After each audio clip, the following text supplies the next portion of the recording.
Buenas tardes, camaradas.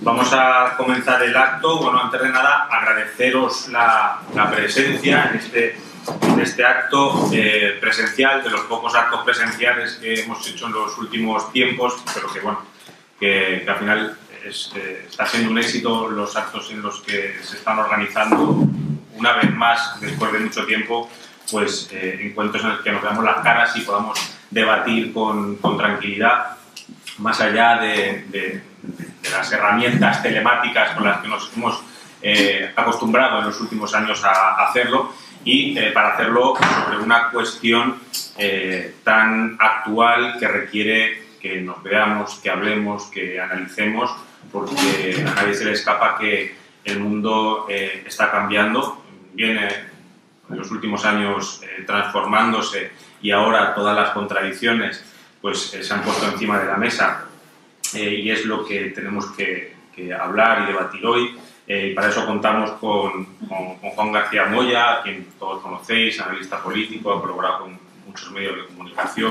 Hay cuestiones que quizá en los últimos años no nos hemos tomado todo lo en serio que las deberíamos haber tomado, desde la izquierda, desde el partido, desde la Izquierda Unida, cuestiones como la OTAN, cuestiones como la Unión Europea. Pensábamos que, bueno, estaban en los documentos porque tenían que estar, o que defendíamos determinadas posiciones porque las teníamos que defender, pero lo que está sucediendo en este momento en el mundo, lo que está sucediendo en Europa, pone de manifiesto que son cuestiones centrales que condicionan absolutamente nuestra acción política en la calle y también en las propias instituciones. Por tanto, no podemos negar el debate, no podemos mirar hacia otro lado, porque son cuestiones que además son de carácter capital. Debo decir también, en cuanto a lo que nos toca como Partido Comunista del País Valencià, que después de lo sucedido en las últimas semanas, después del anuncio del envío de armas por parte del gobierno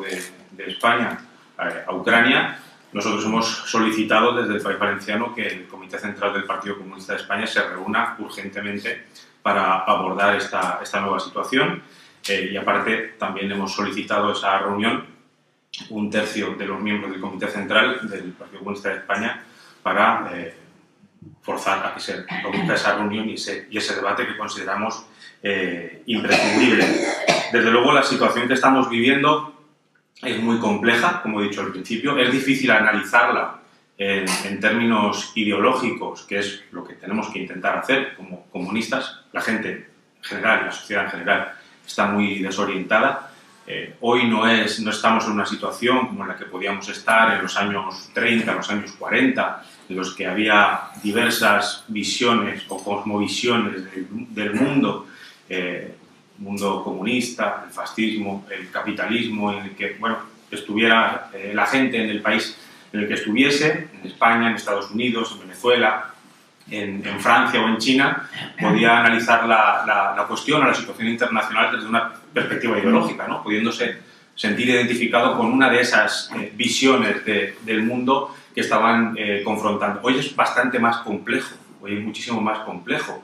Hoy estamos viendo cómo las alianzas quizá tienen muy poco que ver con principios ideológicos. Vemos alianzas de países gobernados por gobiernos conservadores, con países gobernados por gobiernos revolucionarios, y en el otro lado, en el otro bando, vemos gobiernos supuestamente progresistas aliados con países y gobiernos y con dictaduras también, ¿no? Es decir, esta situación es especialmente compleja, lo cual a nosotros los comunistas nos pone ante el deber histórico de intentar analizar la cuestión como procede, ¿no? Yo en las últimas semanas estoy viviendo algo que yo desde luego no había vivido en mi vida. Quizá quienes tengáis más edad sí que lo hayáis vivido, porque al final habéis vivido una dictadura, pero yo no había vivido nunca esta sensación de que si te apartas del pensamiento único que domina todos los medios de comunicación y simplemente planteas una duda, planteas un análisis algo más complejo del que nos intentan transmitir a través de los medios de comunicación, automáticamente ya eres pro-Putin. Es así de sencillo. A Putin se le ha calificado de comunista, de fascista, que quiere recuperar la Unión Soviética, que quiere recuperar el Imperio Ruso, que es Hitler, que es Stalin. Es decir, Putin puede reunir todas las cualidades. Se simplifica el análisis hasta unos límites insospechados. Estamos viviendo en una sociedad que está censurando medios de comunicación, que está censurando redes sociales. Lamentablemente, algunas de esas redes sociales se están cerrando. Telegram, por ejemplo, está censurando determinados mensajes de determinados canales porque violan la legalidad de países, como en este caso España, y de la Unión Europea. Es decir, que aquí la cuestión de la Unión Europea, la cuestión de la OTAN son cuestiones centrales y no podemos, repito, no podemos esconder la cabeza. Estamos viendo también algo que me parece excesivamente peligroso y es una persecución étnica hacia los rusos, ¿vale? No es que Putin sea malo, es que Putin sea un dictador, que Putin defienda determinados intereses, sino que lo que se está produciendo es una persecución de la ciudadanía rusa, de los rusos, de las rusas, de los deportistas, de los científicos, de los ciudadanos, de los rusos en general. Eso sí que se parece bastante al fascismo.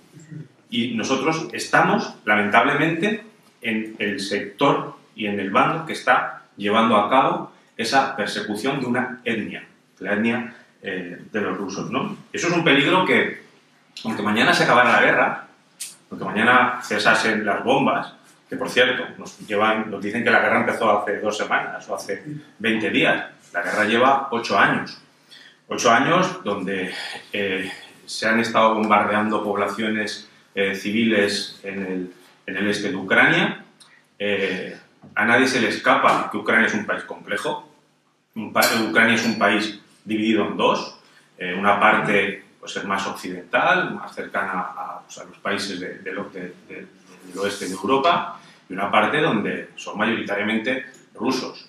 Y lo que hemos visto en los últimos años es cómo determinado gobierno, un gobierno en 2014 que intentaba llegar a unos acuerdos con Rusia, digamos más favorables de los que hasta entonces había intentado hacer con la Unión Europea, se produce un golpe de Estado promovido por Occidente, promovido por el Premio Nobel de la Paz Barack Obama, y ejemplo para la progresía o parte de la progresía de este país y de todo el mundo.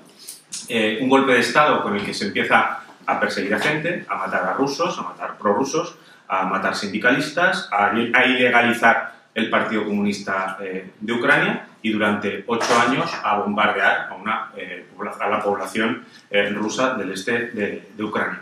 Y en los últimos tiempos hemos vivido también esa reacción de Rusia que no tenemos que justificar para nada, pero digamos era prácticamente la consecuencia de un intento que en mi opinión creo que se estaba intentando hacer desde hace mucho tiempo, que es mantener a Europa y entretenida y armada hasta los dientes contra Rusia, mientras Estados Unidos se preocupa de su enemigo principal, que no es Rusia, que es China.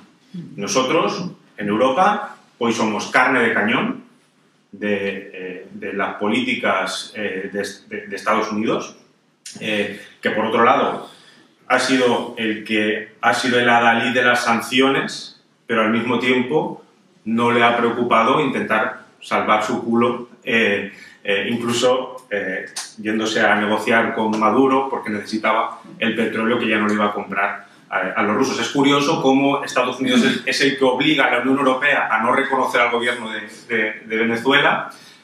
Ahora los gobiernos de la Unión Europea a quien reconocen es a Guaidó, pero Estados Unidos no ha dudado ni un minuto cuando ha necesitado el petróleo venezolano por romper y dejar tirada a la Unión Europea. Hoy, lamentablemente, el pueblo ucraniano ha sufrido durante muchos años las barbaridades de gobiernos nazis, hoy está sufriendo, está poniendo sobre todo los muertos encima de la mesa. La tragedia, una vez más, está en Europa y nosotros pues, tenemos que analizar esa situación. Es muy peligroso, en mi opinión, el hecho de que nosotros, el gobierno de España, esté mandando armas a Ucrania y que estemos viendo el inicio de algo aún más peligroso. Las consecuencias de las sanciones sociales y económicas, que se van a ver en subidas de precios. Estamos viendo en recortes de impuestos, que eso va a tener evidentemente unas consecuencias en políticas sociales. Vamos a ver que quien va a capitalizar y quien ya está intentando capitalizar todo eso va a ser la extrema derecha, va a ser Vox. A mí lo que más miedo me da es que dentro de 2 semanas, o 3, en función de cómo evolucione la situación, estemos viendo a Vox diciendo no a la guerra, diciendo que pare la guerra, para que pare la subida de precios, y nosotros en el gobierno enviando armas a Ucrania. Ojo a eso, ¿eh? Ojo a eso. Porque esto no va a ser solamente en España. Esto va a ser en Europa. Repito que aunque mañana acabe la guerra, acaben de tirarse bombas, la situación que ya se ha generado en Europa es muy peligrosa. Yo creo que nos enfrentamos a algo que creo que no nos hemos enfrentado ninguna de las generaciones que estamos aquí. Y evidentemente los comunistas vamos a tener un papel, si es que podemos actuar con libertad en los próximos años en esta nueva situación. Bueno, cuando Vicente me invitó a esta charla íbamos a hablar de imperialismo. Yo venía preparado un poco para desmontar ese eslogan que es tan común entre socialdemócratas, progres y gente de derechas, de que hay muchos imperios, que hombre, que Estados Unidos no es el único imperio, que hay el imperio ruso, el imperio chino, incluso me han llegado a hablar algunos del imperio iraní. Y yo venía algo para desmontar un poquito eso en base a datos, a hechos que son incontestables, en el cual, por hablar de economía básicamente, pero también en gasto militar, en moneda, en cultura, en todo esto, demostrar pues que es falso, que el imperio básicamente hay uno, a no ser que tomemos como imperio un concepto de que el país muy grande, pues quizá Canadá o Australia también sea el imperio para ese concepto. Pero la realidad pues nos está superando, estamos en una fase de aceleración brutal de la historia, como yo lo he vivido hasta ahora, no solo la crisis de Ucrania, sino también acelerar la historia, la crisis del COVID. Y de 20 días aquí ha cambiado todo mucho. No es que ha cambiado todo mucho, sino, hombre, cambiar no ha cambiado nada. Pero sí que se ha acercado la guerra de Ucrania, que ha sido una sorpresa para muchos, incluso yo, que leo todos los días la prensa prohibida en Occidente, ¿no? Y que me gusta leer la prensa china, la rusa, la venezolana, la cubana, pues para mí es una sorpresa y no grata, por supuesto, porque la gente de izquierda como nosotros nos pone en un brete muy serio. Siempre he defendido no a la guerra, el no a la guerra está en el ADN, en la raíz de la izquierda, lo comenta muy bien cómo surge la Unión Soviética en la Primera Guerra Mundial, un no a la guerra, el de volvernos contra nuestras propias burguesías. Y claro, a mí la reacción de Putin, y yo comparto totalmente que no compartimos todas las claves, no sabemos todo lo que ha pasado, me pareció desmedida, porque lo normal hubiera sido alguna operación parcial de Crimea en el sentido de darle protección a las repúblicas populares de Donbass y no ir más allá. Sin embargo, no Putin, el gobierno ruso y sus militares han ido mucho más allá, porque han invadido Ucrania, que es algo que no iban a decir. Y además es sorprendente esto porque por primera vez desde que tengo uso razón, los americanos decían la verdad y los rusos la mentira, porque siempre han dicho mentiras, es lo normal. Es decir, nos mintieron en Afganistán, en Irak, en Libia, en Siria, nos mienten siempre, y esta vez decían la verdad. Y eso nos lleva a otra conclusión también, que el Estado Mayor ruso, la burocracia rusa, el aparato duro que está en Moscú, está totalmente infiltrado de agentes a servicio de Estados Unidos.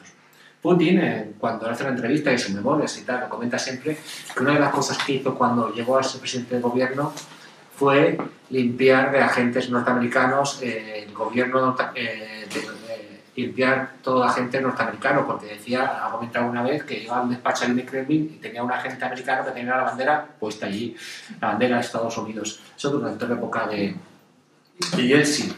Yo voy a ser un poco más periodístico, voy a centrarme más en los últimos datos de por qué hemos llegado aquí. La URSS, que no era un imperio, porque para empezar no era un imperio, ¿por qué? Porque a ellos las periferias, y ya no estoy hablando de Cuba, de Somalia, de todos los países que formaban parte del bloque socialista durante la Guerra Fría, sino incluso en las repúblicas más al sur, las repúblicas asiáticas, le costaba dinero a Rusia. Si cogéis cualquier dato macroeconómico de aquella época, veréis que, no, un poquito como puede pasar hoy estar en el Estado español, que había un intercambio de servicios del norte hacia el sur. Las repúblicas más ricas, como podéis imaginar, las repúblicas bálticas, y luego Rusia y Bielorrusia eran las repúblicas soviéticas más ricas que subvencionaban a Kazajistán, Uzbekistán, Kirguistán, Armenia, Georgia. Eran repúblicas pobres, y uno de los factores que se habla poquito de la disolución de URSS es que le costaba dinero, y desde 1917 durante toda la vida de la URSS, lo que hubo un proceso dentro de la URSS es de evitar el nacionalismo ruso, pero ese nacionalismo ruso ha seguido creciendo. Nunca existió el Partido Comunista Ruso hasta la disolución de la URSS. Siempre se evitó, estaba el Partido Comunista de la Unión Soviética y los partidos comunistas, porque se sabía desde dentro de la burocracia soviética que era un problema nacionalismo ruso. Pero eso estaba ahí. ¿Por qué? Porque es inevitable. Es decir, era, además, aunque no tengamos la vista muy federal de la Unión Soviética, quien conozca un poco la Unión Soviética o Rusia hoy en día, sabe que todo el poder, todas las élites, todo está concentrado en Moscú y algo en San Petersburgo. Y el resto del territorio, aunque haya repúblicas formalmente y administrativamente y teóricamente aparecen ahí, incluso con la URSS, pero el poder está muy concentrado en Moscú, pero muy concentrado en San Petersburgo, y todas las élites económicas están allí. De manera que Putin llega en un momento de que se disuelve la URSS, porque las élites que vivían en Moscú, que eran todos miembros del Partido Comunista, y gente que manejaba las empresas públicas, las grandes industrias, las grandes redes de distribución, deciden que es mejor rendirse, vamos a formar parte del Occidente, dejamos de lado el socialismo y vamos a unirnos a Occidente. Y nos rendimos. Yeltsin fue un absoluto desastre, Yeltsin fue una barbaridad, pero no una barbaridad desde el punto de vista ideológico y tal, no, fue un empobrecimiento brutal, el paro, el hambre, la miseria de muchísimos rusos, y otra cosa más, el desorden y el robo de todos los recursos naturales y toda la riqueza que de antes había sido todo el pueblo soviético. Eso llega un momento que es un caos. Y a Putin lo pone precisamente Yeltsin. ¿Y a Putin por qué elige Yeltsin y su camarilla, elige precisamente una persona con el perfil de Putin? Porque se eligió para que pusiera orden donde él había causado el desorden. Y eso con complacencia de lo que se llama la burguesía rusa, ahora le llaman los oligarcas, como si en España no hubiera oligarcas, pero bueno, es la burguesía rusa. Lo curioso es que los oligarcas, los burgueses, los ricos, que se habían hecho ricos robando al pueblo soviético, vieron que el modelo que había implantado Yeltsin llevaba a la disolución, de hecho, de Rusia. A que todas sus riquezas y sus bienes, todos sus bienes estaban pasando de manera escandalosa a manos extranjeras. Y dijeron con Putin, dicen, basta. Vamos a seguir siendo socios de Europa, vamos a querer entrar a la Unión Europea, vamos a querer entrar dentro de la OTAN, pero este robo generalizado no puede seguir siendo. Y con Putin cogió y paró. Y puso un poco orden la economía, la política, incluso la delincuencia. Cualquiera que viaje estos días desde hace un tiempo a Rusia, Putin tiene un apoyo popular muy grande, que la gente que no lo entiende, pero la gente que vive la época él sí lo entiende. Igual que Stalin. Aquí Stalin habla de Stalin y es poco menos que Satanás, o poco menos que Putin, o poco menos de los grandes malvados de la historia. Pero dentro del pueblo soviético, el pueblo ruso, reconocen dos cosas que tienen en común. Putin siendo capitalista y Stalin siendo socialista, que pusieron orden en medio del caos. Porque lo que tiene mucho pavor, mucho miedo al pueblo ruso es el caos y el desorden. Porque han pasado muchas fases de historia que no tienen nada que ver con el comunismo tampoco, sino vienen antes, que cuando no tenía un gobierno fuerte Rusia, aquello ha sido un auténtico desastre. Y eso está muy metido dentro de la cultura rusa. Y eso lo podrá consultar a cualquier ruso y lo reconfirmará. Putin llega a poner orden, pero llega a poner orden dentro del capitalismo. Y dentro de él, de querer ser socio de la Unión Europea, entrar a la Unión Europea, entrar en la OTAN, estar entrando en el Consejo de Europa, en todas las instituciones de Europa Occidental, en Eurovisión, entraron en la UEFA, entraron en todos los sitios. Y ellos hablaban de Europa como socios. ¿Pero qué pasó? Que Europa no quiere ser socio. Estados Unidos ni Europa Occidental quieren socios. Su relación con países tipo Rusia, tipo China, tipo la India, o tipo África, América Latina, es de imperio de colonia, de metrópolis, de querer, no de tener socios, sino de explotar al máximo sus recursos naturales y la mano de obra.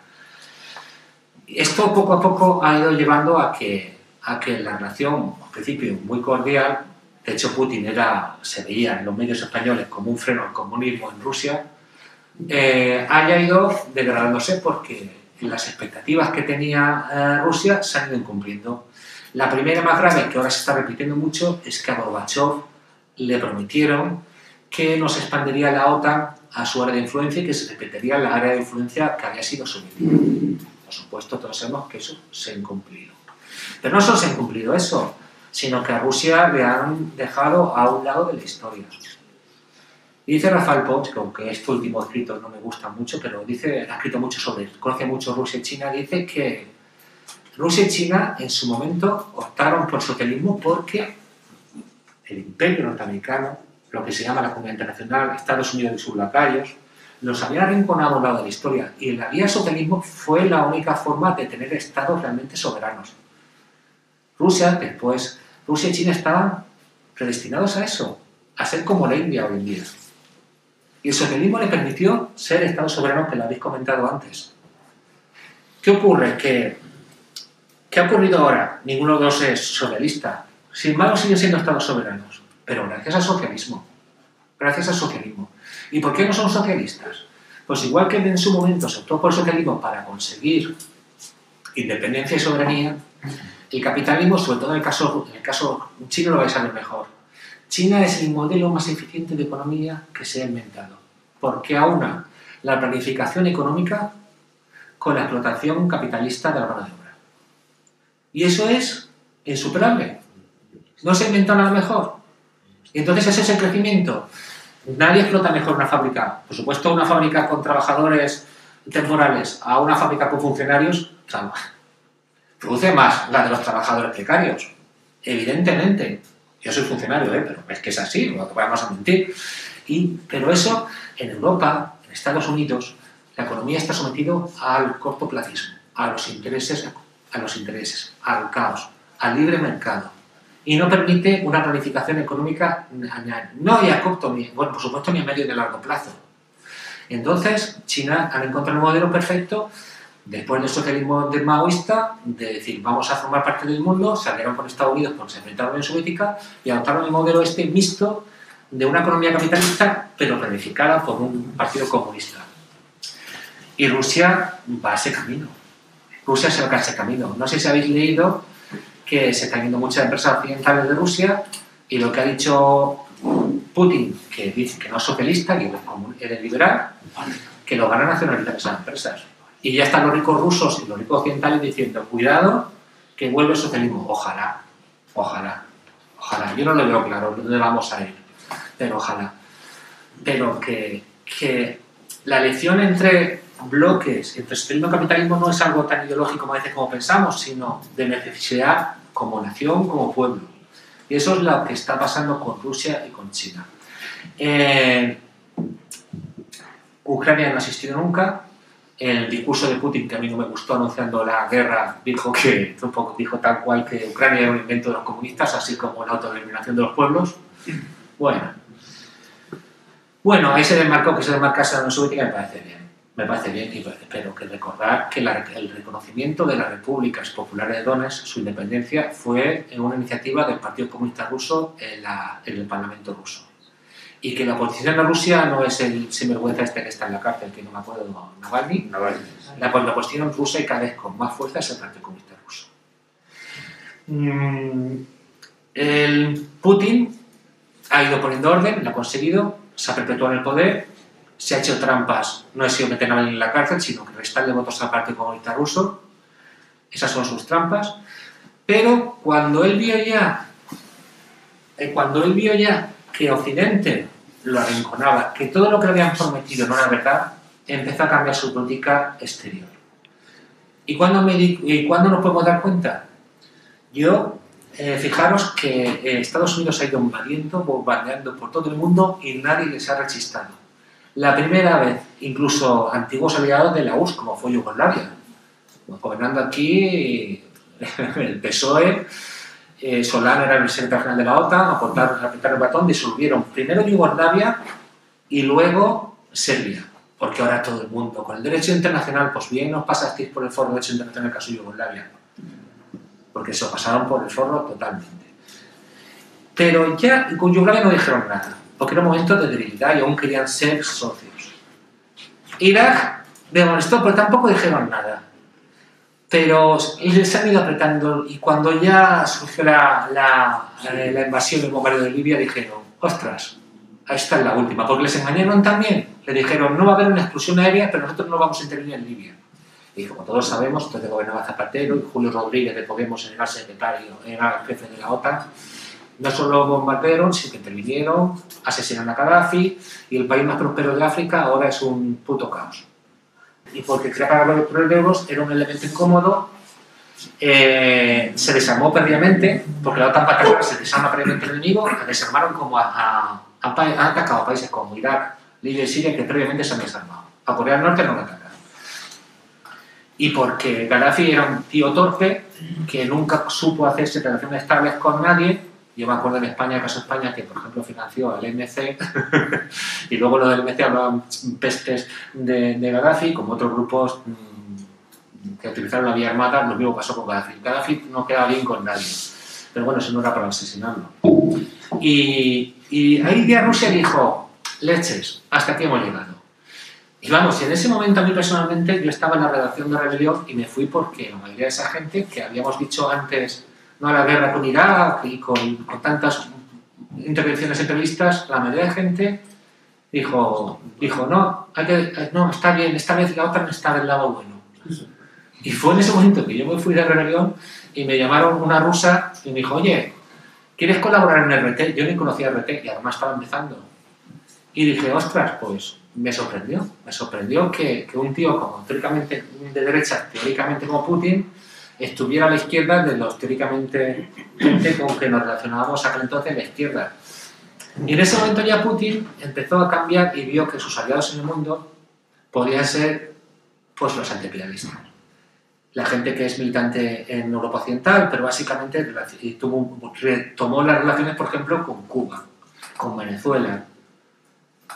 Volvió a empezar a tener cada vez mejores relaciones con China, empezó a recomponer las relaciones con China. Y eso ha ido aumentando la tensión. Poco a poco apretamos más a Rusia y Rusia pues nos volvemos más antiimperialistas, porque se puede ser capitalista y antiimperialista.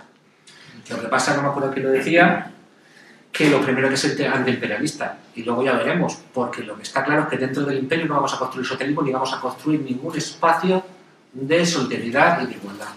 Primero te vas y luego ya veremos. Entonces, pues, y China mismo, como he dicho, China tiene una economía capitalista y es antiimperialista. Y sin embargo, dentro del imperio americano, yo creo que no recuerdo si me decís algún país socialista, pero yo creo que no. Pero en fin, pero me parece que la prioridad hoy en día sería ser antiimperialista y luego ya veremos. Primero nos salimos del club este y luego ya veremos. Han ido apretando a Rusia.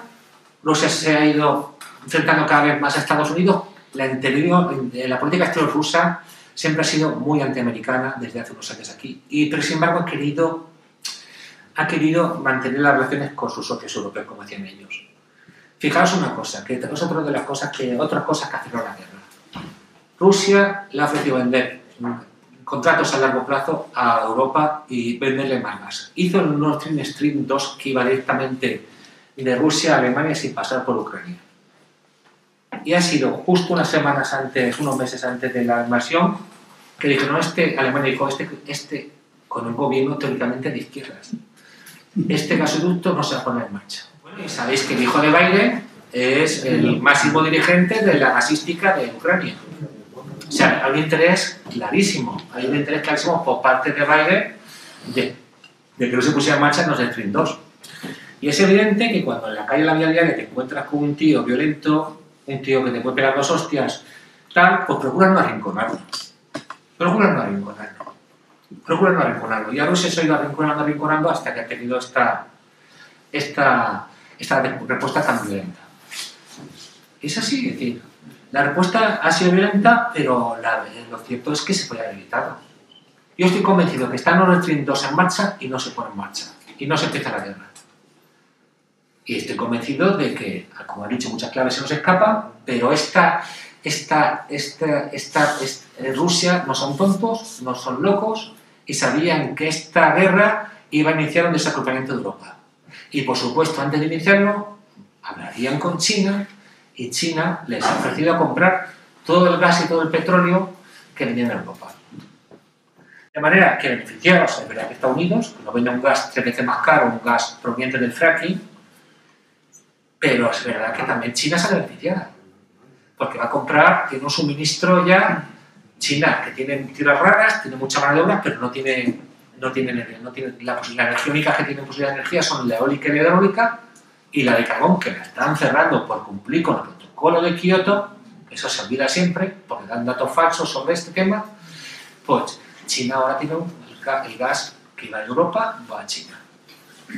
Yo estoy convencido que antes de dar este paso, Putin habló con su colega chino, seguro, China se ha mostrado muy prudente, pero se han negado totalmente a condenar, y de hecho, si seguís en Twitter al ministro de Exteriores de China estos días, ha estado recordando que el principal enemigo de la paz en el mundo es Estados Unidos. Ya ha sacado gráficos del coste militar en el mundo, que prácticamente la mitad es de Estados Unidos. O sea, está teniendo una política también diciendo a los americanos que no van a sancionar y que el problema son ellos. O sea, hablando de los imperios, hablando de la coyuntura actual y tal, China, fijaros una cosa, China es ya la primera potencia del mundo, económica, en muchos aspectos. En otros no, pero en aspectos de economía productiva, sin duda alguna. Y China tiene intereses económicos repartidos por todo el mundo. Pero China no ha bombardeado ni invadido ningún país. China va a los países como debería ser, va haciendo socios, va firmando contratos. A los chinos, por ejemplo, la infraestructura le está ganando. España tiene unas multinacionales tremendas en obra pública y le están comiendo el pie los chinos. ¿Por qué? Porque China dice, no, esta obra vale 500 millones. Y vale 500 millones. Los españoles dicen 200, que al final suben a 1000. Es decir, China está teniendo unas relaciones comerciales de igual a igual con toda África, con toda América Latina, por supuesto con gran parte de Asia y con los capitalistas occidentales. Todos conocemos que muchísimas empresas españolas que fabricaban aquí se han ido a China y no se quejan de China, del comportamiento de China. No sé qué pueden quejar, de que si tal, pero vamos, ninguno se ha ido de China para volverse aquí, o muy pocos. De manera que China, el modelo que tiene es un modelo económico en base al acuerdo, al pacto, al tú a tú igual. Entonces nunca ha bombardeado a ningún país y China en su política exterior es muy prudente. No va a apoyar nunca abiertamente a Rusia en la invasión de Ucrania, pero tampoco lo va a condenar. Y de hecho las declaraciones que han hecho suenan más a apoyo que a condena. Pero es muy prudente porque la política exterior de China es muy prudente. Una política exterior, pues eso, modélica en ese sentido. Nadie puede acusar a China de injerencia, ni de bombardeo, ni nada de ese tipo. Y China es el objetivo último. Es el objetivo último. Imaginaros si Rusia cambiara de régimen y cortara el suministro a China y la aislara políticamente y la aislara militarmente, China sí que estaría realmente en grave complicación. Y ese es el objetivo.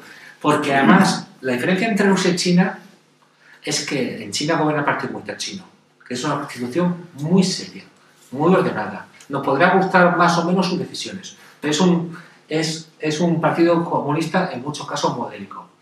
Y eso le da una estabilidad al país que es inimaginable que gobierne otra institución, otro modelo de gobierno que sea el Partido Comunista Chino. Sin embargo, en Rusia, Putin y su gobierno y su partido están en una situación mucho más delicada y mucho más débil. Mucho más delicada y mucho más débil. De hecho, la historia reciente rusa es mucho más convulsa que la china. De hecho, la política de la CIA, del MI16, lo que intenta continuamente es desestabilizar el gobierno ruso porque sabe que puede desestabilizarlo. Al chino no lo puede desestabilizar. Al chino empieza con campañas campañas propagandísticas y de fake news, pero no lo puede desestabilizar al gobierno chino. Sin embargo, al ruso sí. Y entonces nos faltan muchas claves y una de las claves es si le va a salir bien la jugada esta a Rusia o no. Desde luego, me ha comentado un amigo que toda la posible simpatía que se podría tener a la política exterior rusa desde la izquierda sobre todo en Europa Occidental, eso se da al garete. No puedes salir de la calle diciendo nada de esto porque te detienen y te hostian. Pues sí, no exagero ni un pelo. No exagero ni un pelo. Pero ellos, nosotros no somos pocos, somos débiles, yo creo que tendrá en cuenta otras cosas. Y además, lo que me sorprende a mí, yo estoy preocupado con esta guerra, como con todas las guerras, como la del Donbass, como ha estado durante 8 años, como la guerra de Yemen, como Siria, que sigue ocupada con conflictos y muertos y bombardeos prácticamente diario, pero como la ocupación sin edie por parte de Ruanda y Burundi de la República Democrática del Congo, para quitarle el coltán, que nadie se acuerda de aquello. Pero lo que me llama la atención mucho es que el mundo está cambiando, pero a efectos nuestros va a cambiar también mucho. Efectos de la supuesta democracia en que vivimos, vamos, aquí imagino que habrá gente que ha estudiado Derecho, y si no todo el mundo lo sabe, teóricamente en nuestra Constitución prohíbe la censura previa y menos gubernativa. Pues ya se ha implantado. Cuando Telegram te dice, incumple la norma de este país, digo, ¿qué normativa? ¿Qué ley? Que me la cite. ¿Qué normativa incumple un canal de Telegram, RT o Sputnik? ¿Qué delito han cometido? ¿Qué ilícito han cometido? Hay un reglamento, la Unión Europea sacó un reglamento, se ha sacado de la manga, un reglamento que no puede pillarlo sobre todo porque no tiene competencias para eso. No tiene competencias para eso. Se han saltado la propia ley, los burgueses nuestros, nuestra oligarquía, se han saltado su propia legalidad. Y de eso se habla poco porque como el 99%, no, 100% de los medios de comunicación están apoyando esta campaña contra Rusia, poco se habla de las implicaciones que va a tener para nosotros. Para nosotros como clase trabajadora, además de la pérdida de libertades, que la tenemos ya esa pérdida de libertades, por reglamento de la Unión Europea, nos va a subir, como ha dicho bien, ¿no? El precio de los carburantes, del gas, de la calefacción, va a subir todos los precios, lo estamos viendo ya, y eso lo va a pagar la clase trabajadora, básicamente, ya no en ahorros, sino en salario. La inflación está subiendo, está como en los años 80, pero sin crecimiento. Y con trabajos más precarios, porque hoy en día no existe prácticamente gente que trabaja joven, no existe el trabajo fijo, de manera que los salarios están congelados, van a estar congelados, sin embargo, los van a subir. Y eso lo que hace los medios de comunicación es culpar a Putin, como hacía Goebbels, como los judíos. Todos los males son Putin. Oye, perdona, el gas en España no lo compramos a Rusia, lo compramos a Argelia, lo compramos con un precio pactado que se acordó ya en la época fue allí de viaje con la derecha, lo criticó mucho, ¿cómo se llama el vicepresidente de Felipe González? Alfonso Guerra, sí. Que lo criticaron, ¿os acordáis? Pero en España podíamos tener el gas y el petróleo mucho más barato, a no ser por el sistema ilógico, irreal y que solo favorece a nuestras oligarquías, que es pagar toda la energía al precio de la más cara en el mercado mundial. Pero nada, si nosotros compramos a precio de saldo a Argelia, ¿por qué tengo que pagar yo toda mi energía, incluida la que viene solar, al precio del gas que me trae el licuado de Estados Unidos del fracking a un puerto? Es una locura, es una locura. Pasa que la culpa, Putin. Y es la estrategia que están tomando, es decir, Putin es un loco y la culpa de todo lo tiene Putin. Pero es que es como podemos decir en España, la guerra civil española y 40 años de dictadura fascista fue porque Franco estaba loco. Un día se levantó un loco de la cama y dice, voy a liarla. Pues no.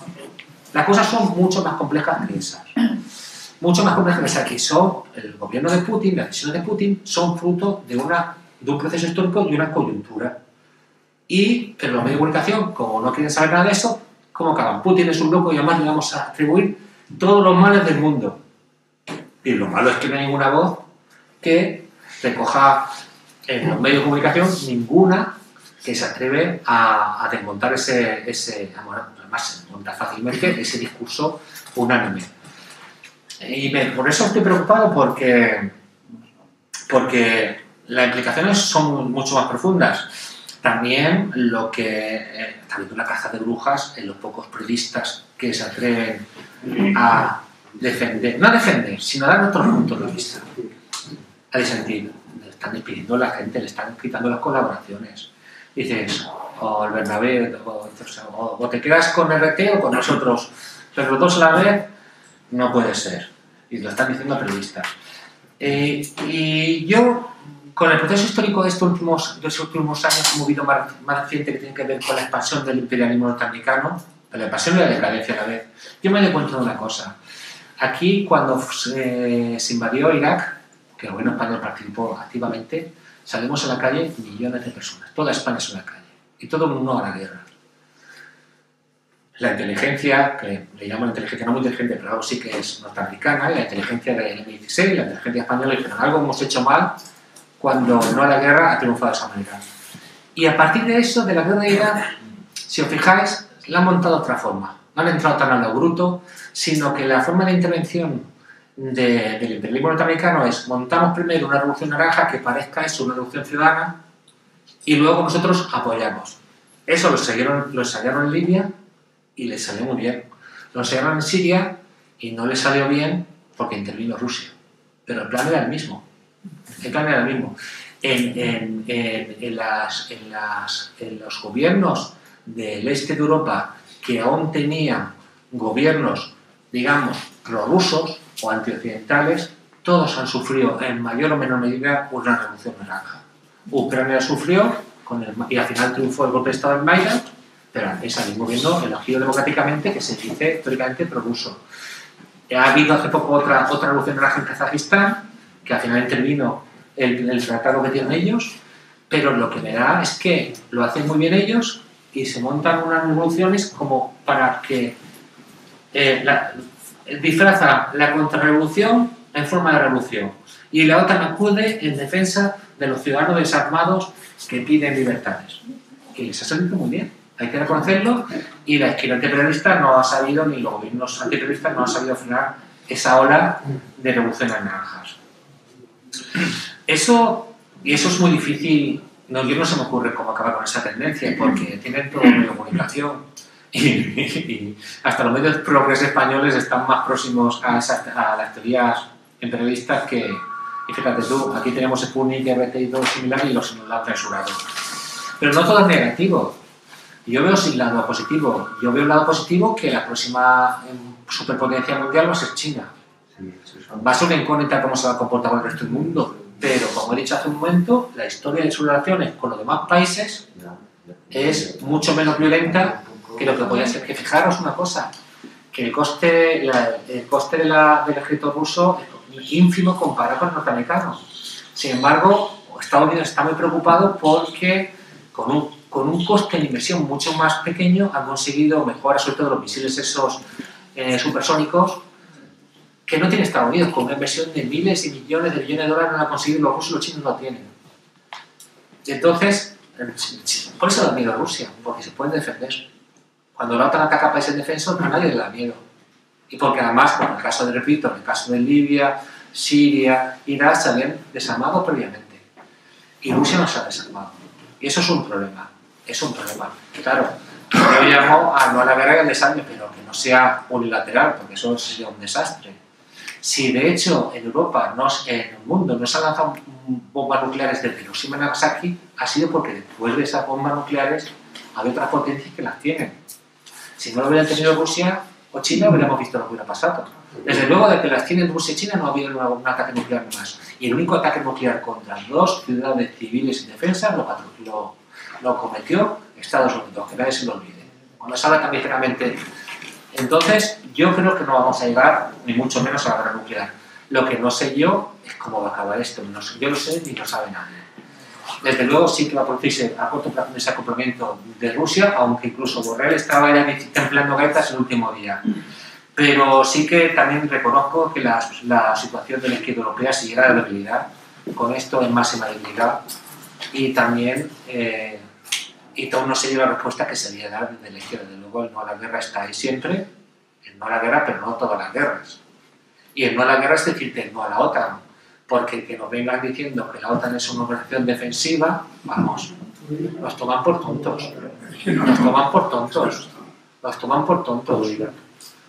Oye, y dicen, es la mayor crisis desde la Segunda Guerra Mundial. ¿Y de Yugoslavia qué?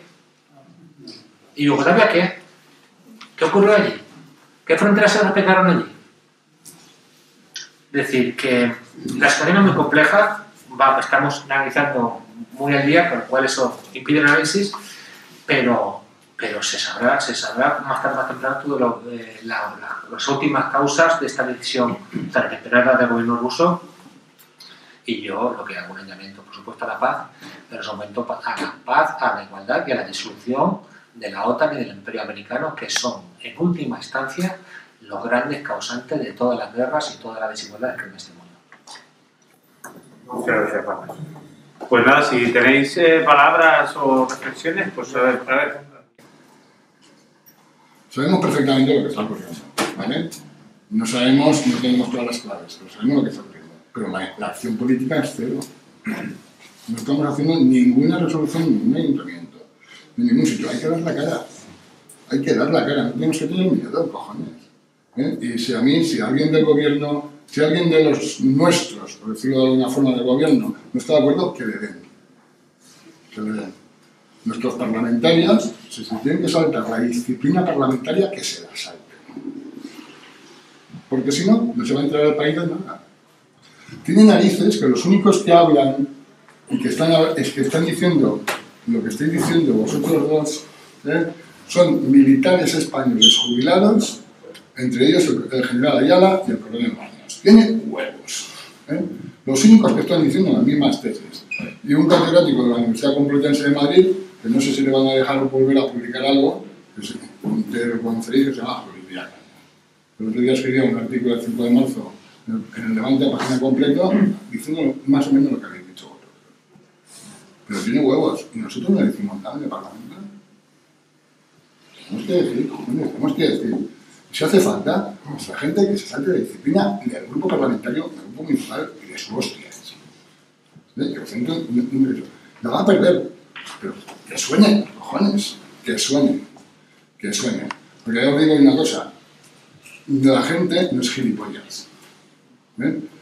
Y no hay mucha gente, yo tengo muchos compañeros, yo trabajo en una empresa muy grande, hay mucha gente que no es idiota y sabe perfectamente que lo están tomando el pedo. Y que no entienden que dicen, yo no he visto nunca Russia Today, pero ¿cómo es que han cerrado una televisión? Son muchas ideas claras. Pero si no hacemos ruido, ya podemos reunirnos todas las veces. No. Yo no creo que sea cierto que China nunca haya invadido otro país. Invadió otro país. Vietnam. Lo que pasa es que fueron malas cosas. Los vietnamitas le dieron para el y tomó nota. Y creo que aprendió la lección. Y por eso China está como está. Pero hay que puntualizar y decir que sí. Sí. Quiere entender, yo creo, si se quiere entender lo que está ocurriendo ahora con la comunicación audiovisual de todo tipo, conviene repasarse los 11 principios de la propaganda de Goebbels, que se están aplicando literalmente, pero no solamente aquí. Quien los está aplicando de una manera más eficiente en España es, ¿cómo se llama esta? Ayuso, ¿cómo se llama la tía esa? La fascista esta del PP. Los está aplicando literalmente los 11, empezando por el primero. Repasémoslos y veamos los principios de la propaganda. ¿Qué quiere decir esto? Que la información se ha convertido en propaganda, que es lo que Goebbels proponía en sus principios. Convertir la información en propaganda. Y eso es lo que está ocurriendo. La otra cosa que quiero decir. Una de las primeras víctimas de toda la preparación de esta guerra fue un general alemán que el otro día hizo unas declaraciones diciendo que Putin tenía toda la razón del mundo. Automáticamente lo destituyeron. Lo destituyeron directamente. El jefe de la Armada. Y era el jefe de la Armada alemana, que dijo que el rey está desnudo. Claro, cuando uno dice el rey está desnudo, le llueven las hostias por todas partes. Niño, cállate, que nos la cagamos todos. Eso me suele ocurrir cuando alguien dice eso. La otra cosa que quería decir es que no sé si podemos aprender algo de la historia o no. Conviene tener en cuenta aquello que dijo Marx en las luchas de clases en Francia, de que la historia que se desarrolla como tragedia se repite como comedia. O sea, Marx estaba de acuerdo en aquello de que la historia se repite, pero de una manera un poco peculiar. Yo diría que ahora estamos retomando otra vez la historia como tragedia. Es decir, de la tragedia de las guerras napoleónicas se pasó a la comedia del Segundo Imperio francés y ahora estamos pasando de la comedia de Boris Yeltsin o o de un Estado que es una democracia bananera reconocida por su propio presidente, expresidente. Uno de los estados de esa democracia bananera eligió como presidente a un personaje de cómic, a Terminator, California. El gobernador de California fue Terminator. Entonces, claro, eso sí que es una comedia. Pero ahora se está retomando la historia como tragedia. Y es lo que está ocurriendo aquí. Y aquí conviene señalar una cosa que yo no la he oído solamente de pasada, o no la he oído. No hace mucho ha ocurrido algo histórico, a mi juicio, esencial. Y es que se han proclamado dos repúblicas soviéticas en el siglo XXI. No dos repúblicas populares, dos repúblicas soviéticas. La República Soviética de Donetsk y la República Soviética de Lugansk. Y su manera de residir. Se proclamaron así. Se proclamaron ellos mismos como repúblicas soviéticas y eso tiene una significación, en mi juicio, importantísima. Y aquí se plantea reconsiderar cuál ha sido la posición de este partido en relación con la Unión Soviética, porque había mucho que decir de todo eso. Y cómo la caída de la Unión Soviética tuvo también como un elemento importante la posición de ciertos partidos comunistas occidentales que, digamos, la dejaron caer, por decirlo así. Por último, señalar una cosa que a mí me llamó la atención.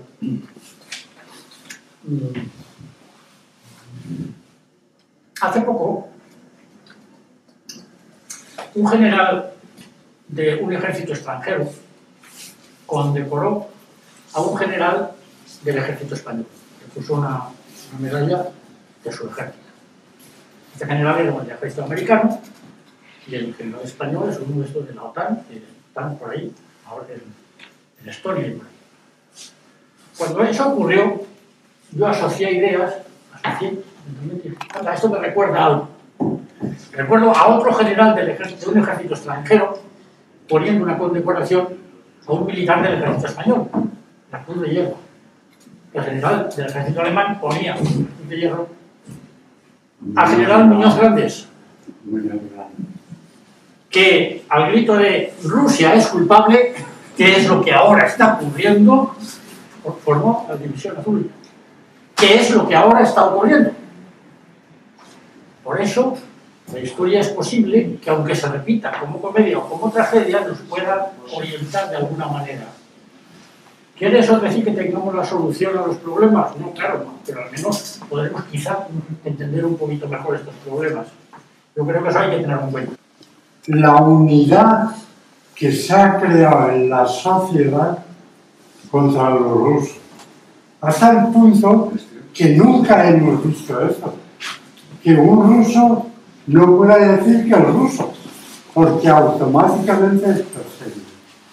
Yo tuve ocasión de estar en el Congreso Mundial de Partidos Comunistas y Socialistas en Moscú, en los años a finales de los 80.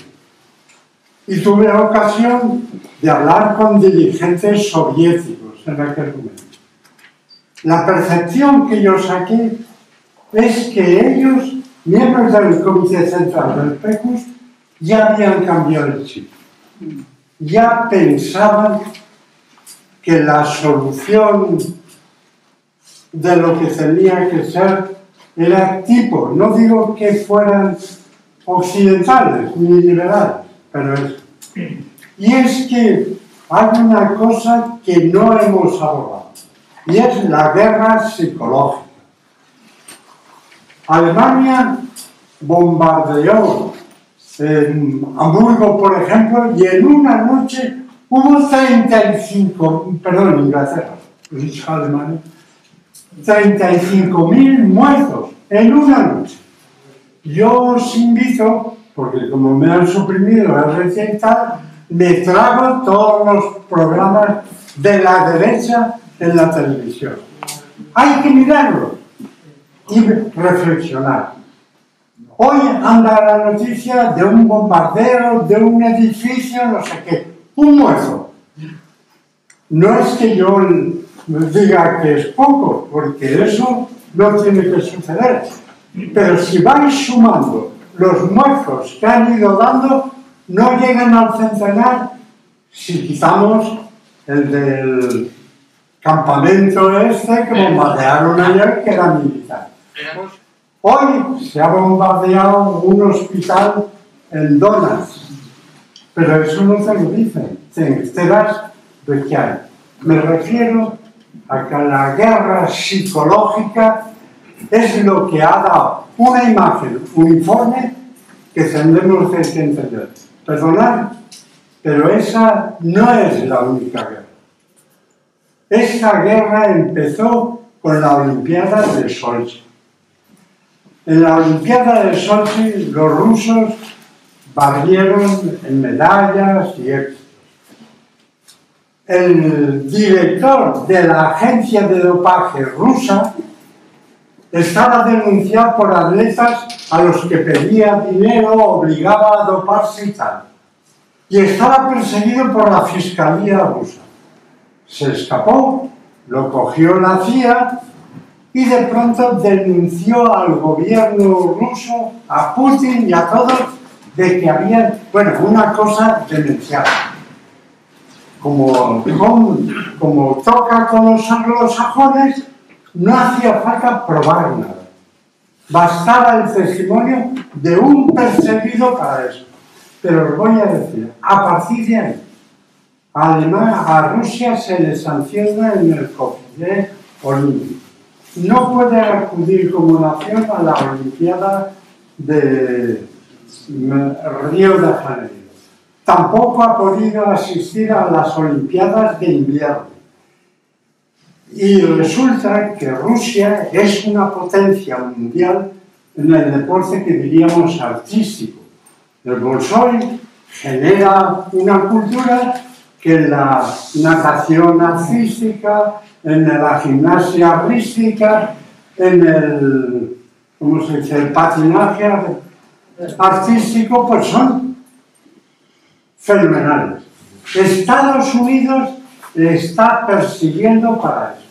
Primero, os digo, perdonad que, pero es que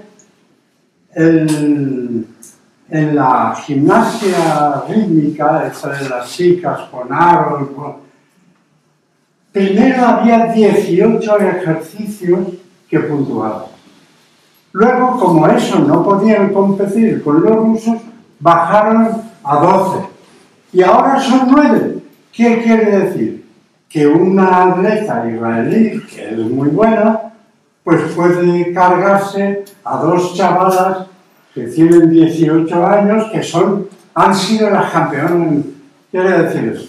La última historia. En la Olimpiada pasada, y acabo, en la Olimpiada pasada de patinaje artístico, aparece una niña de 15 años que hace unos ejercicios y les saca al siguiente en la puntuación 30 puntos, lo que era, bueno, un caso único, todos lo dicen. Pero resulta que el día siguiente de competir les llega un informe del dopaje en Estocolmo de 1 mes y medio antes, diciendo que le han contado trazas de un medicamento del corazón. Esa niña consiguen arruinar los anglosajones. Ellos manejan el machaque del pueblo. Y esto que se está haciendo, además se atreven a decirlo, es que queremos que el pueblo ruso se cargue a Putin. Yo os aconsejo ver la televisión, si no tenéis la oportunidad, y ir mirando las contracciones. Ayer, en La Roca, hay más cosas, pero no quiero hablar. En La Roca salen y dicen, los rusos han matado a un periodista americano en un corredor humanitario, han alterado, y conectan a uno en Ucrania, debe ser un cura o algo que está en la iglesia. Y ese le preguntan, bueno, ¿qué ha pasado con este periodista? Dice, no, este tío cogió y se marchó a un sitio muy peligroso saltándose todas las condiciones de seguridad. Hubiera bastado para que la locutora dijera, oye, es que hemos fascinado, hay duda. Silencio. Nos machacan las fake news. Yo os digo una cosa. Y claro, hasta yo, mirad, hasta el sábado estaba jodido. ¿Por qué? Porque mira, al final, cuando uno se mueve, que yo ya estoy cerca, lo que le importa es haber vivido con dignidad, por lo menos a mí. Y dije, es que yo, a tanto cabrón, tanto asesino, tanto... Esa gente es la que quería liberar a la humanidad. Pero oyendo los programas que no me dejan ver otros de estos, mirarlos y ser críticos. No lo sabéis, mirad, porque aparecen las instalaciones cuando menos todo más. Rusia es heterogénea y tiene sus vulnerabilidades, que son evidentes. Si logran montar, si esta guerra se alarga y el desgaste inherente a las guerras, que están repercutiendo muy seriamente en la población rusa, muy seriamente en la población rusa, también está sufriendo la población rusa, pues eso desgasta el apoyo popular que pueda tener esta guerra. No podemos saber lo que pueda suceder. Y en ese momento de debilidad, todos los factores se quedan abiertos. Todos, incluidos los de la Tercera Guerra Mundial. Porque China, efectivamente, como habéis dicho vosotros, si se queda sin el resguardo de la retaguardia de Rusia, se ve acorralada, sabe que la siguiente es ella. Y China quiere Taiwán. Y Estados Unidos no se va a parar en barras. Y la dialéctica infernal de las guerras, que ya hemos sufrido en muchas ocasiones en Europa, Estados Unidos no, porque Estados Unidos está al otro lado del Atlántico y a ellos no les han salpicado las guerras. Pero en Europa, que la hemos parado todas, sabemos perfectamente lo que empieza en los Sudetes y termina en Berlín. Por eso no estoy tan seguro. Y me da mucho miedo que nuestra izquierda, ya no voy a hablar de lo que pasó con Jaurés en la Primera Guerra Mundial, que lo asesinaron por hacernos la guerra, o a Rosa Luxemburgo, o a Lierne, que también los mataron o que Lenin hizo la revolución rusa con un lema, paz y pan. Eso es lo que les decía, así de sencillo a los rusos. Y los rusos le dieron la espalda a Kerensky y a los socialistas y fueron con Lenin, a pesar de 3 gritos, a pesar de perder Ucrania. Paz y pan. Y eso es lo que los españoles vamos a tener que entender rápidamente. Nosotros estamos luchando por nuestra paz y nuestro pan. Eso es nuestro único método. No nos perdamos en laberintos de vaqueros o indios. No nos perdamos en laberintos. Yo, si algunas personas me invitan por este problema, yo no entro a polemizar aquí en buenos y malos. Entro por poner delante de las narices las consecuencias para nuestra vida que va a tener esto. Cuando viene uno del campo y me dice, esto es la ruina del campo, digo, pero tú hace 2 días estabas vendiendo naranjas a Rusia, ¿verdad? Pues ya no las puedes vender. Es que un ganadero, ya que no tenemos piensos para los animales, es que hace 2 días venía trigo y girasol de allí, y ya no lo vas a vender. Es que no tenemos gas, sube el precio de la luz, es que no lo hay. ¿Qué quieres? ¿Quieres defender los derechos constitucionales, legales, morales, cristianos, qué sé? ¿O quieres proteger la vida del más inmediato de los tuyos, de tus hijos, de tu entorno, de tu familia? ¿Es eso lo que tú quieres? Pues di que no a la guerra, pero dilo ya. Y en ese sentido, cuando habléis vosotros de que estamos bloqueados, porque lo estamos, nos da censura, que bueno, ojo, que la izquierda es muy puritaria en unos casos, pero en otros no. Cuando habla, viene la ultraderecha, que a nadie nos gusta, y todo el mundo aborrecemos, y todo el mundo conocemos, porque hemos vivido el franquismo, y yo he vivido el franquismo, pero claro, haremos con el cordón sanitario, hay que tirar, hay que censurar, hay que prohibir, ¿no? Hay que ser democráticos, señores, democráticos para todo. La democracia, si se hace con limpieza y es honrada, no tenemos nada que temer, Lo que tenemos que tener es que aquí hace ya mucho tiempo los discursos ideológicos se perdieron. Que aquí ya nadie se acuerda de que los movimientos de izquierda eran antiglobalizadores y ahora somos los más globalizadores del mundo. que en muchos países votó no a la Constitución Europea. Ya nadie cuestiona la gobernanza europea, que es antidemocrática por naturaleza, que no la elige nadie. Pues eso es lo que tenemos que decir. Porque nos vamos a encontrar con la paradoja, una triste paradoja, pero una paradoja que yo veo venir, teniendo en cuenta que Putin no es comunista, teniendo en cuenta que Putin hizo ese discurso cuando justificó la entrada de la guerra a la nación, ¿no?, echándole la culpa a los comunistas del conflicto este de Ucrania y de tal. A pesar de todo eso, ahora puede ser que incidentalmente busque partidarios entre los que han sido simpatizantes de Rusia, porque tenemos una deuda histórica con Rusia. Tenemos una gratitud y un recuerdo fraternal de Rusia. Eso lo tenemos siempre. Y entonces nosotros nos sentimos inclinados a favorecer a los rusos. Que cuando digo favorecer a los rusos, digo incluyo a los ucranianos. ¡Ojo! Porque cuando yo tenía gratitud a Rusia, era la Unión Soviética, incluía a los ucranianos también. Entonces, vamos a ver. Si nosotros queremos que haya paz, tenemos que retomar un poquito un discurso coherente, porque podemos encontrarnos con que la derecha, siendo como es derecha y ultraderecha, con un nacionalista como es Putin, que es nacionalista y ultranacionalista, pueden llegar a compromisos y a entendimientos de apoyo mutuo. Y lo podemos encontrar con la paradoja que, como han dicho alguien aquí, están diciendo no a la guerra nuestros opositores. Nos roben hasta la cartera ideológica, como ya está pasando con motivos de la crisis económica. Quienes se van a movilizar el día 19 de marzo es Vox, por la crisis económica. ¿Dónde estamos nosotros? ¿Cuándo podremos? ¿Cuando estén discutiendo las pensiones? ¿Cuando empezamos a ver que las pensiones las congelan o las bajan? Que ya ha pasado, como gobiernos de izquierda, por cierto. ¿Qué vamos entonces a movilizarnos? Pues si no tenemos medios de comunicación, tenemos instituciones. Hay personas que se dicen comunistas y que se dicen de izquierdas en las instituciones. ¿Por qué callan? O incluso, ¿por qué se sirven de coartada ideológica a los de las derechas? A la verdadera derecha, a la capitalista. A las grandes multinacionales, a las grandes entidades financieras que nos gobiernan. A esos. ¿Por qué? ¿Ahora somos todos globalización? ¿Todos somos United Color of Benetton? Pues no. O recuperamos un poco la sensación ideológica y hablamos de las repercusiones de la guerra y sobre todo también de la complementariedad que nos puede dar la paz con Rusia. Somos complementarios, nosotros damos su energía y ellos pueden vendernos su trigo y nosotros nuestras hortalizas y nuestras frutas. Somos complementarios. Estamos llamados a entendernos.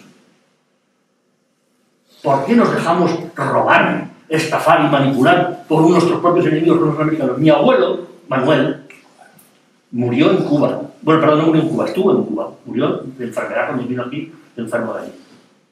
Y yo tengo siempre en el ADN mío mi anti-norteamericanismo, porque mi abuelo estuvo luchando por una guerra que fue injusta, porque la provocaron los americanos hundiendo al Maine, que era mentira, lo hundieron ellos, provocaron una guerra contra España y España era la mala. España era la mala. Y mi abuelo también. Nada. Yo hace años que no pertenezco al Partido Comunista, pero, en fin, soy un comunista flotante, por llamarlo de alguna forma, y a la espera de acontecimientos.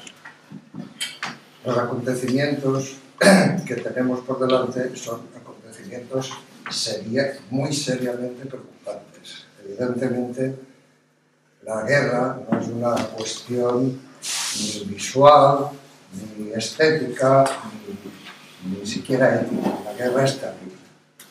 La guerra sencillamente es la destrucción. Y la destrucción de personas, bienes, animales y cosas, y de todo. Y la guerra es una consecuencia de procesos históricos que tienen su lógica y su lógica a pesar de nuestras voluntades. Y que son lógicas propias de los sistemas económicos que son los que de alguna forma determinan el que las cosas sean como son. Y si el imperialismo yanqui básicamente es el que es actualmente, que es ya la fase superior del capitalismo, la fase superior y ya irreductible, porque el mundo físicamente es lo que es. Quieren ir a Marte, quieren ir a la Luna, hablan de poner bases no sé dónde, hablan de ya hacer viajes espaciales a ver si hay algún ensayo de habitar otro planeta, porque este se les queda pequeño al imperio. Se les queda pequeño al imperio. Y por lo tanto, la labor del imperialismo, que ya está cada vez más en crisis, no hay el imperialismo es la fase, digamos, más crecida del sistema capitalista. Este sistema capitalista es el que está ya en sus últimos momentos históricos, ojo, lo cual no quiere decir que dure 10 años más, o 20, o 2. Eso no podemos predecirlo. Pero lo que sí que tenemos delante es una guerra determinante de que si eso puede ser al final incluso el planeta, así de claro, porque el potencial atómico puede desencadenar una desaparición de la humanidad. El dicho ese de Einstein que dijo de que la siguiente guerra sería con piedras, yo creo que es mentira, es decir, no existiría ya guerra, porque ya no habría nada que reconstruir a posteriori. A ver, me explico, más en concreto. Yo, primero que nada, saludo esta reunión.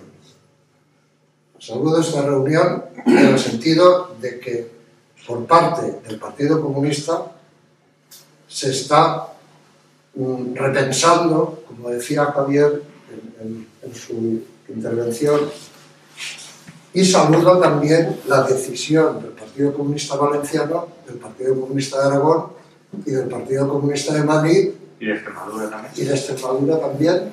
Pues me alegro, eso no lo sabía. Que yo he leído, pues afortunadamente tenemos el internet y los móviles y tal, y nos enteramos un poco de lo que va pasando.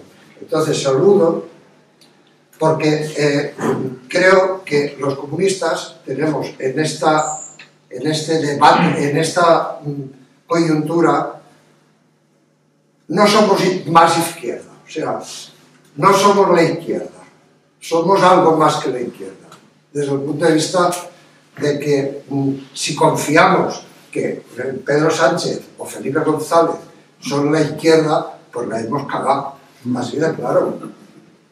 Porque ya vemos lo que dicen y sobre todo lo que hacen. Y sobre todo lo que hacen.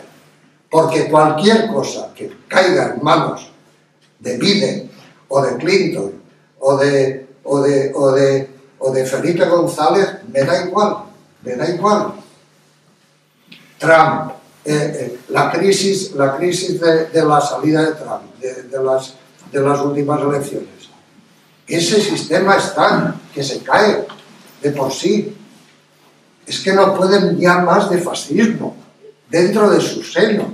Fascismo de nuevo tipo, no de las SS, pero sí fascismo imperialista. Es decir, están dispuestos a destruir países enteros.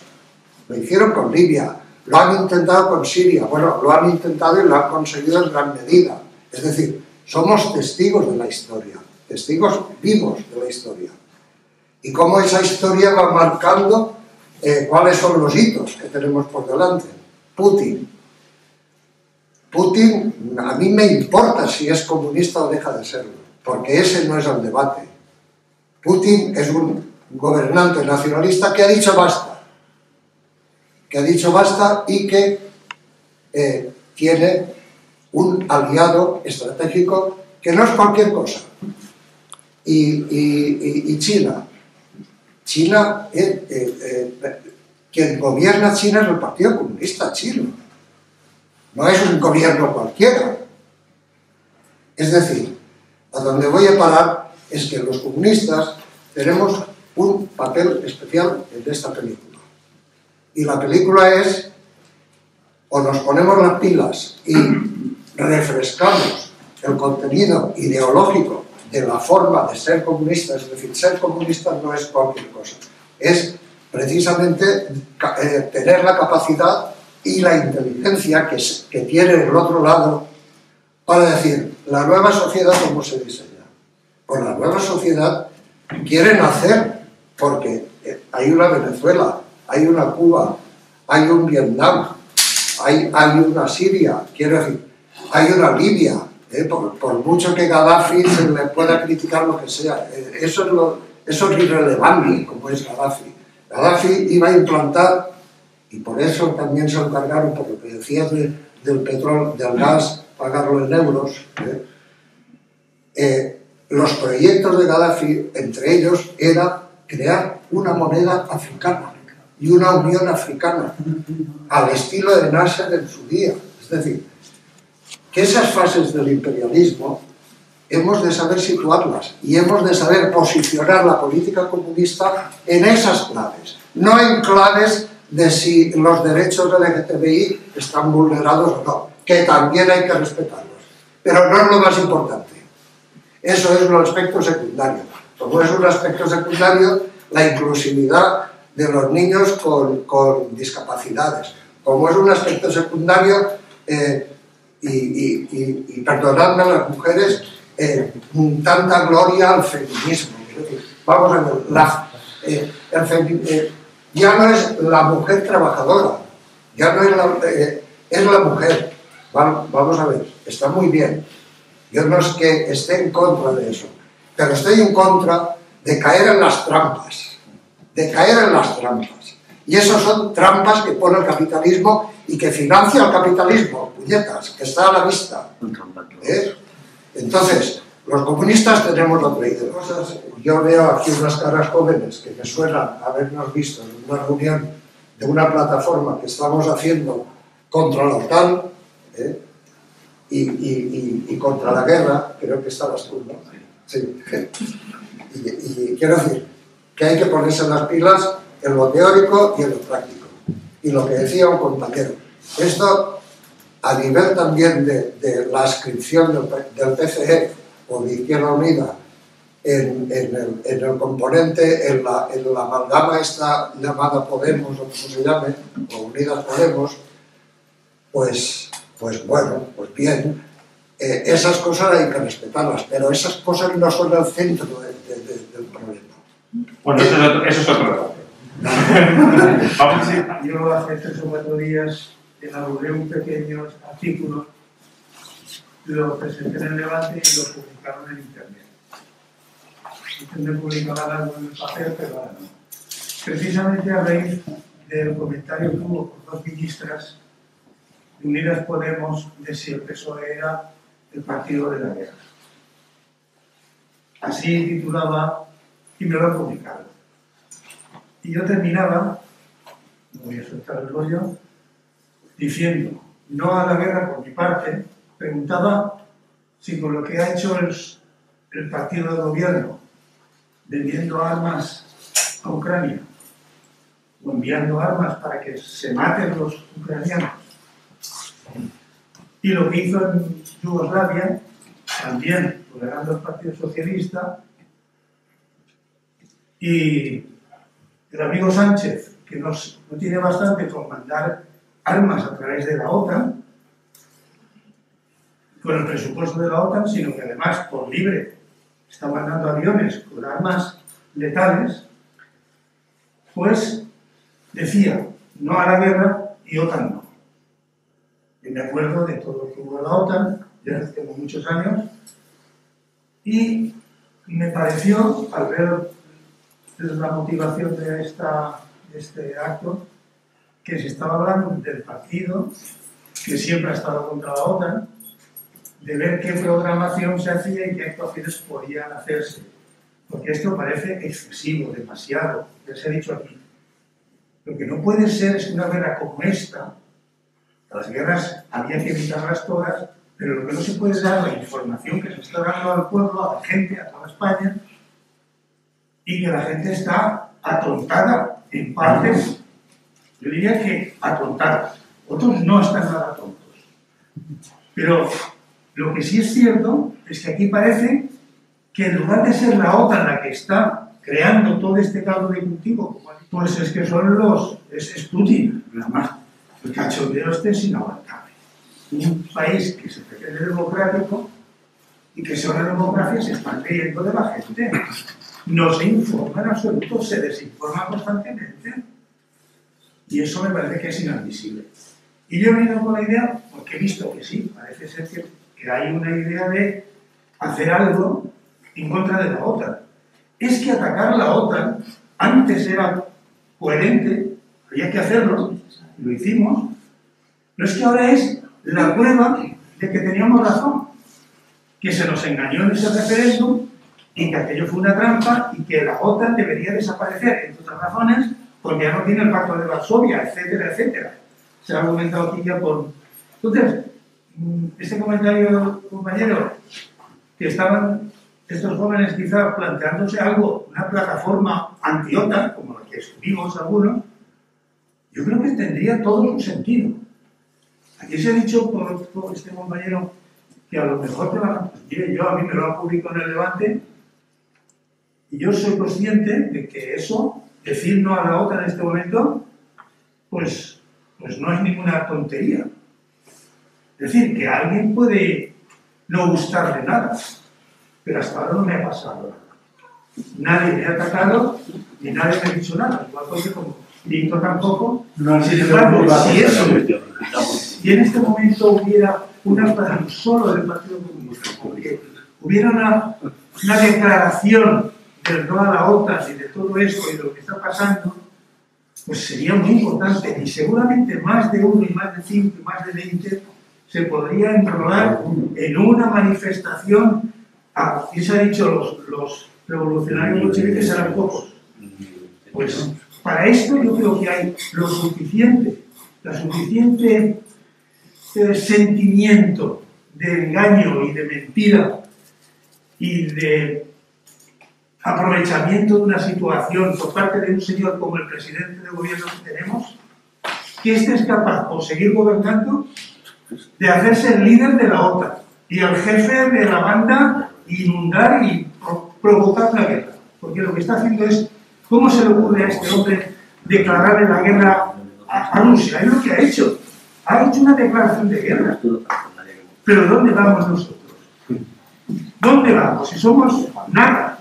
Y manda a la fragata Blas de Lezo poco menos que invade Rusia. ¿Pero de qué va esto?